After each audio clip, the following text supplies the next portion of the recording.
This is Melanie Bittersingh, and she is dead. She was killed in 1994 by her father and their stepmother, and she was stuffed in a suitcase. And remember this now, her father is from Jamaica, Melanie is from Jamaica, and her stepmother is from Jamaica. I'm gonna tell you guys about this case, okay? Very sad. When I look at this, it just makes you wonder what's wrong with people, what's wrong with us as human beings. I am convinced we are the aliens on this planet for real. To pledge ourselves others lose ya. to liberate all our people from the continuing bondage of poverty. Greatness we say. The whole world in a crisis. Man a move like Taliban and a ISIS. At the end of the day, at the night and the dark, Jamaica bring back the niceness. It's a fi all of me dogs in the streets and the road is a branch like. Good day, my wonderful friends. It's me again, the great. One more great countryman. Remember to like, share, and subscribe. And click on another video. And click on the notification button, okay? So you can get these videos. Let me start off on saying that I am very saddened by this case. And the Jamaican man and the Jamaican lady, the stepmother who killed this girl and put her in a suitcase and burn her body. You understand? It is so sad and crazy. Sometimes I said to myself, we as human beings, we are so evil and so crazy. You never know what somebody will do. You know, I reason with my brethren, bro God, and we talk about these things all the time. People can flip at any given time. I am really saddened by this, but I'm gonna try and tell you guys the story in details. So this is Melanie Bittersingh, and she was brutally killed by her father and stepmother, and they're Jamaican. In 1991, her father had sent for her and her two brothers to migrate to Canada to live with him and his wife. Now the father and the wife, they had 3 other kids. So they all went to Canada and unite like one big happy family. But that wasn't the case. Now when Melanie and her brother arrived in Canada from Jamaica, they were treated differently. They thought they were going to get the same treatment, but they were treated differently. Soon after, they were fed different food than the other 3 kids that was in the house. The food became less and less.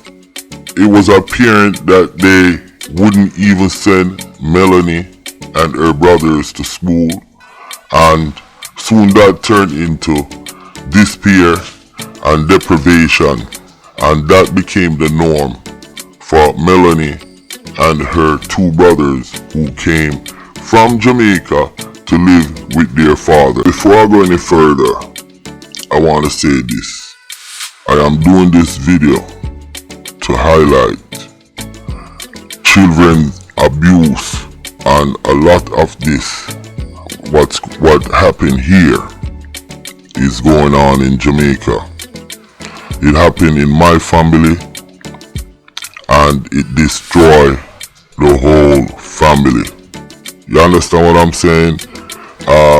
Situation like that, you deal with it all your life. That's what I want to let people know. So with this, it really close to me. So let's go and let me try and finish explain this to y'all. Now her brother KlLL You understand? When he got there and living there, the stepmother usually tease him and say nigga here because he doesn't have pretty hair. And even the father was doing the same thing, and he was forced to take a DNA test to prove that Mr. Bittersingh was his father. Now, Dwayne, the younger brother that arrived with Melanie and KlLL, he died accidentally about 18 months after he moved to Canada.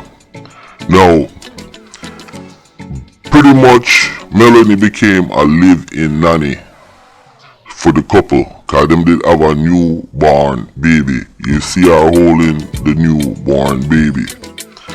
You understand?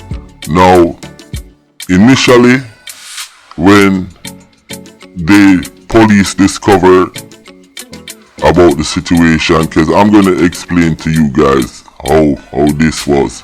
This killing happened in 1994, and it was the police found the body in 1994 burnt in a suitcase, and they had it and didn't get rid of it.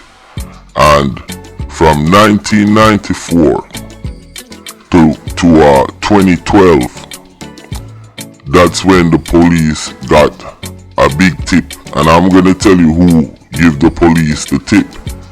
But this girl has been killed for over 21 years or 20 something years, and it was a big secret. You understand? That's how sick this couple is, you know. Now, the girl, they chain her up. She never ate. When she died, she weighed 50 pounds. You understand? They had a chain around her neck.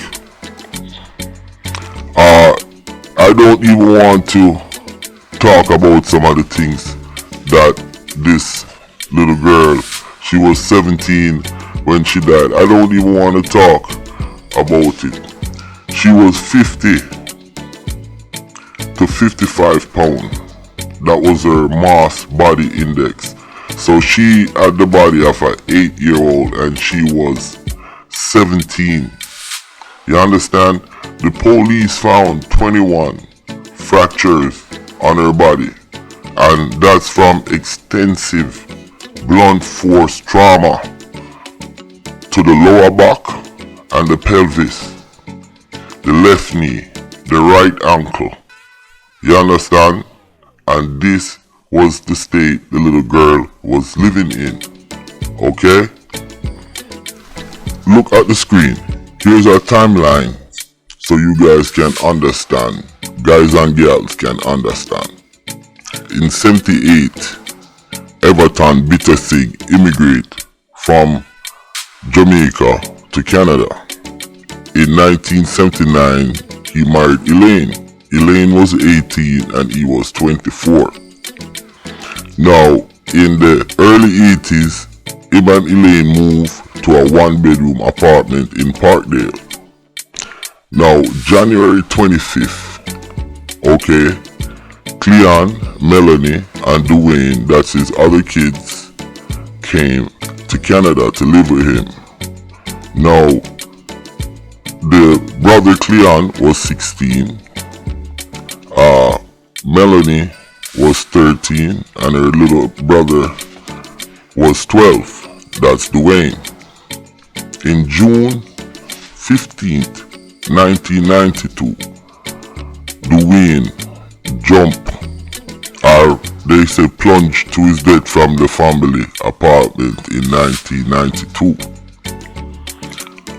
Now, here's where it gets crazy. In September 1st, 1994, Melanie 50-pound body was found packed into a suitcase and torched beyond recognition in an industrial area on Vaughan Road. Here's the second part. Okay, right here it's a little bit clearer now. Now, September 1st, like I said, her body was found packed in a suitcase, torched beyond recognition in an industrial area of Vaughan. But the detective couldn't ID the body, and this mystery went on for 18 years at the time unsolved. Now, in 1996, a doctor revised his postmortem, changing the cause of death to drowning. Now, fast forward from 96 to November 25th, 2011, the Reverend Eduardo Cruz received info from Melanie about the death. So this is what I wanted to talk about. Now, she went and told the pastor at her church, which is Eduardo Cruz. You understand? Now, in December of that same year, because she told him on the 25th of November 2011, December of that same year, he told the information to the police. Now, February 28, 2012, DNA confirmed the unidentified remains that it was of Melanie Bittersingh. Now, Everton and Elaine and their son Cleon were arrested, and they were all charged, but the charge against Cleon was stayed because the prosecutor felt that he was not part of it. He was definitely living in fear. Now, it states right here his trial begins, but his trial is over. He got life in prison and he appealed it. This is the father now, and they denied it. And her, Elaine, she got life in prison, first degree murder, and she is in the process of appealing. But before I go, I just want to say a couple different things. Now, you see, this case, a young girl and her brother came to America, which this case it was Canada, same thing, North America, and the treatment them get. Now, this that you see right here, it happens all the time. When people leave Jamaica and leave Trinidad and St. Vincent and other places, and they come to live with family member or friends or associate from back home, a lot of people go through these kind of abuse. Now, this was an extreme case of abuse, and it's really sad. You know, her brother, he testified in court. He cried. He was like, you know, he's sad. He couldn't help her. He feels screwed up that he couldn't help her and stuff like that. And it seemed like he probably even have drugs problem. Now, the Bittersingh, they had 3 other kids, and I'm gonna do some research on them and see if we can dig them up and see how they feel about their father and their mother killing their sister and put her in a suitcase and burn her body and dump it in an industrial area in Toronto named Vaughan. Vaughan is an area like how you would have Bronx, Brooklyn, you know. So I'm telling you, this case right here, it really rings a bell, and like I say, I had to talk about it because it's lots of abuse going on in our community. You know what I'm saying? I've spoken to people who's been abused because they live with other people and stuff like that. So, real sad case. You know, thank God that the pastor went and let the police know. Another thing, Mr. Bittersingh, he always used to tell people that his daughter went away to New York living with a man, and that's what he used to tell people. He never reported it.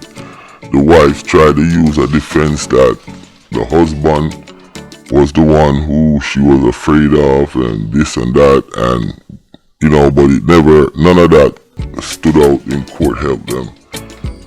They're evil and wicked, you know. Usually I would be cursing, but I'm not even gonna curse because, like I said, it's just real sad, and it really bothers me, and I had to bring this across to the Jamaica First platform just to show people how people are. We can be animals. We can be as nice as, you know what I'm saying, a lamb, and then we can be as evil as Satan, and that's just how people are. With that said, we can't live our life in a shell, so you know, we just have to try and strike a balance. But real sad, similar to what's going on in Jamaica, so same thing. Listen, my name is Countryman. Remember to like, share, subscribe, and click on another video. I'm out. Peace.